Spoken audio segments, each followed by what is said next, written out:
Kumusta mga ka-connect? Tara at dumako naman tayo sa 5 pinakamayayamang probinsya. Top 5, Ilocos Sur. Ang probinsya ay sikat sa napakaraming bagay. Una na dito, ang kanilang turismo. Sino ba naman ang hindi nakakilala sa Heritage City of Vigan at Baroque Church of Santa Maria?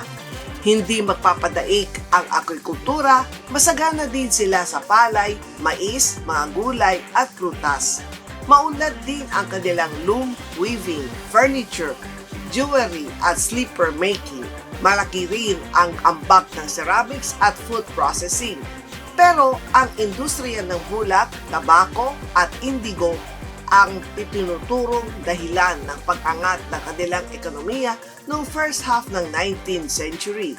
Ang Ilocos Sur ay binubuo ng 32 municipalities at 2 component city. Sila ay may assets na 21.56 billion piso. Top 4, Davao de Oro, nahati sa 2 distrito at 11 munisipalidad. Lumago ang kanilang ekonomiya dahil sa pag-usbong ng maraming negosyo at banana plantations. Ang Davao de Oro ay isa rin sa may pinakamalawak na gold deposit sa bansa. Mayaman din sila sa palay, niyog, kakao at kape. Gayon din sa prutas katulad ng papaya, mangga, pinya, durian at saging. Top 3, Batangas. Binubuo ito 29 municipalities at 5 cities. Sila ang itinuturing na pinakakilalang tourist destination na pinakamalapit sa Metro Manila.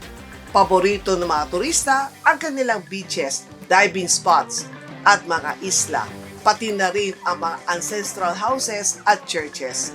Madalas man ang pag-aalburuto ng kanilang Taal Volcano, wala pa rin ang makapapantay sa angkin nitong ganda.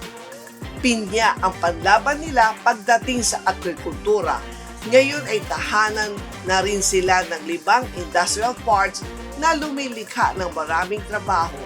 Meron silang assets na 31.99 billion piso. Top 2, Rizal. Bukod sa matagumpay at maraming negosyo sa probinsya, isa rin sa dahilan ng kanilang mabilis na pag-asenso ay ang pagiging malapit sa Metro Manila.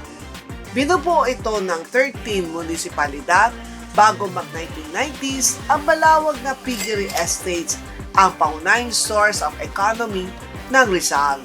Pero sa ngayon, sila ay meron ng 35.59 billion pisong assets.